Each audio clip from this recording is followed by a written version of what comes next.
Assalamualaikum warahmatullahi wabarakatuh. Di sini kami akan mempresentasikan tentang perekonomian tertutup tanpa kebijakan pemerintah dalam perspektif ekonomi konvensional, yang akan dibawakan oleh saya Indah Kurnia Anggraini dan Rizka Triscayaning Ati lalu Dewi Novianti. Yang pertama yaitu pengertian perekonomian tertutup tanpa kebijakan pemerintah. Perekonomian tertutup adalah perekonomian yang tidak ada interaksi dengan perekonomian yang lain. Khususnya, perekonomian tertutup ini tidak terlibat di dalam perdagangan internasional dan tidak terlibat kegiatan pinjam-meminjam dengan negara lain atau secara internasional. Perekonomian tertutup artinya tidak mengenal hubungan luar negeri, sehingga tidak terdapat kegiatan ekspor atau impor. Perekonomian tertutup tidak mengenal keterlibatan pemerintah dalam kegiatan perekonomiannya. Biasanya, perekonomian ini disebut dengan perekonomian sederhana. Perekonomian tertutup sederhana adalah perekonomian yang melibatkan dua pelaku, yaitu rumah tangga dan perusahaan swasta. Perekonomian sederhana tidak mengenal keterlibatan pemerintah dalam kegiatan perekonomian. Dan yang kedua, yaitu ruang lingkup perekonomian tertutup tanpa kebijakan pemerintah. Dalam membahas perhitungan pendapatan nasional dengan pendekatan pengeluaran, perekonomian negara dapat digolongkan menjadi dua, yaitu perekonomian tertutup yang meliputi perekonomian dua sektor dan perekonomian tiga sektor. Dan yang kedua yaitu perekonomian terbuka. Dalam perekonomian sederhana dapat dituliskan dengan beberapa notasi. Yang pertama yaitu keseimbangan perekonomian sederhana dengan notasi Y sama dengan C plus I. Y sama dengan pendapatan, C sama dengan konsumsi, I sama dengan investasi. Dan yang kedua yaitu jika sebagian pendapatan digunakan untuk konsumsi dan sebagiannya digunakan untuk menabung, maka notasinya adalah Y sama dengan C ditambah S. S adalah saving atau menabung. Selanjutnya yaitu fungsi dan ciri-ciri dari konsumsi, tabungan, dan investasi. Yang pertama adalah fungsi konsumsi. Fungsi konsumsi ini yaitu suatu kurva yang menggambarkan sifat hubungan antara tingkat konsumsi rumah tangga dalam perekonomian dengan pendapatan nasional atau pendapatan deposable. Pendapatan deposable ini adalah pendapatan pribadi. Ciri dari fungsi konsumsi ini ada tiga. Yang pertama yaitu kurva konsumsi memiliki slope positif, artinya kemiringan positif, yang berarti pendapatannya naik dan konsumsinya juga ikut naik. Yang kedua, kurva konsumsi memotong sumbu C di atas 0, yang berarti walaupun pendapatannya 0, tetapi konsumsinya tetap masih berjalan dengan baik.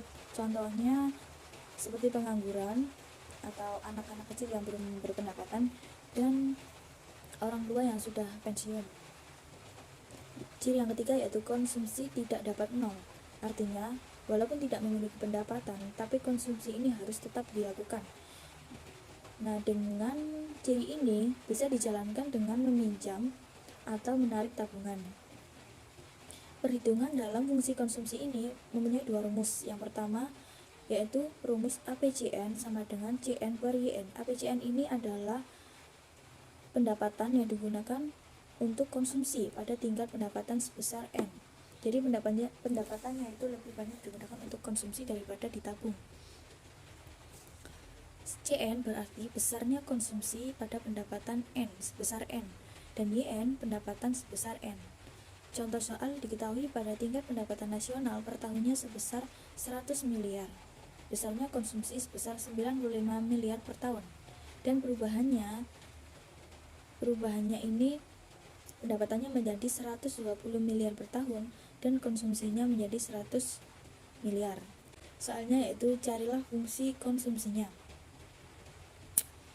Jawabannya APCN, N tadi kan pendapatannya, jadi APC 100 sama dengan CN C 100, YN Y 100 sama dengan dari sini konsumsinya sebenarnya tadi 95 miliar Dan yang kedua 95 miliar dan pendapatannya 100 miliar.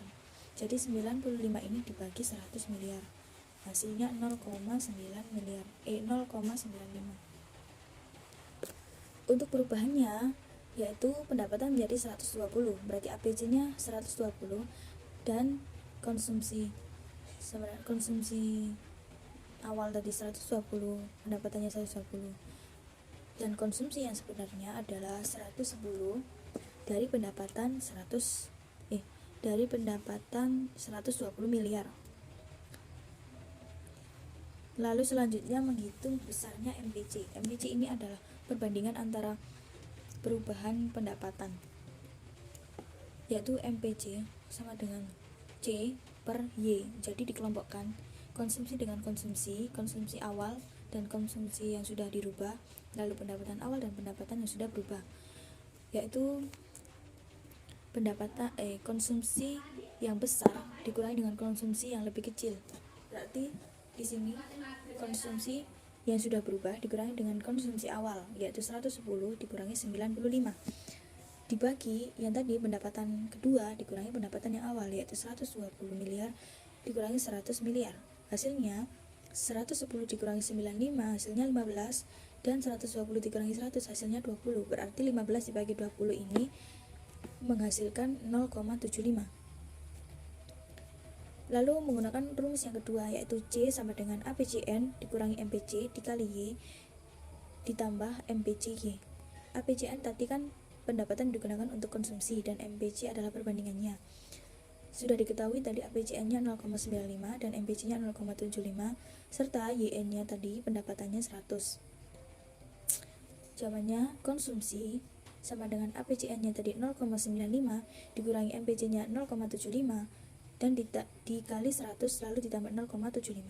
Hasil dari 0,95 dikurangi 0,75 adalah 0,20. Lalu dikali dengan 100 dan ditambah 0,75. 0,20 dikali 100 ini hasilnya 20, lalu ditambah 0,75Y. Yang kedua ini ada fungsi tabungan. Fungsi tabungan yaitu suatu kurva yang menggambarkan sifat hubungan antara tingkat tabungan rumah tangga dalam perekonomian dengan pendapatan pribadi perekonomian tersebut. Cirinya ada dua, yaitu yang pertama dalam lingkup gambarannya yaitu hubungan antara tingkat tabungan rumah tangga dengan pendapatan nasional. Yang kedua rumusnya, besar rumus tabungan itu disimbolkan dengan huruf S. S sama dengan Y atau income. Y tadi kan pendapatan. Terus dalam perhitungan fungsi tabungan ini yaitu S sama dengan 1 dikurangi C dikali Y dikurangi A. S 1 dikurangi konsumsinya tadi diketahui 20, konsumsinya tadi C konsumsinya tadi diketahui 0,75 dan dikurangi 20 ini A. Lalu 1 dikurangi 0,75 hasilnya 0,25 Y dikurangi 20 miliar. Yang terakhir yaitu ada fungsi investasi. Fungsi investasi merupakan pengeluaran perusahaan untuk membeli barang modal dan perlengkapan untuk produksi agar digunakan untuk menambah kemampuan dalam memproduksi barang dan jasa yang tersedia dalam perekonomian. Ciri-ciri dari fungsi investasi ini ada 3. Yang pertama yaitu investasi tetap bisnis. Investasi yang berupa pembelian jenis barang modal berupa peralatan produksi untuk mendirikan perusahaan atau kebutuhan untuk mendirikan perusahaan. Yang kedua, investasi residensial, yaitu berupa pengeluaran untuk mendirikan bangunan seperti gedungnya. Dan yang ketiga, investasi persediaan. Persediaan ini berupa pertumbuhan nilai stok barang yang belum melalui proses produksi dan belum dijual. Jadi barang-barang yang bahan-bahan yang belum melalui proses produksi, contohnya seperti bahan-bahan mentah atau barang-barang yang masih perlu diolah. Baik, saya akan melanjutkan pembahasan mengenai peran investasi dalam ekonomi makro. Yang pertama, komponen pengeluaran yang cukup besar dan tidak mudah habis, maka perubahan dalam investasi sangat mempengaruhi permintaan. Jadi dalam ekonomi makro, investasi berperan sebagai salah satu komponen dari pendapatan nasional, yaitu produk domestik bruto (PDB) atau gross domestic product (GDP). Investasi memiliki hubungan positif dengan PDB atau pendapatan nasional. Jika investasi naik, maka PDB akan ikut naik. Begitu juga sebaliknya, saat investasi turun, maka PDB akan ikut turun.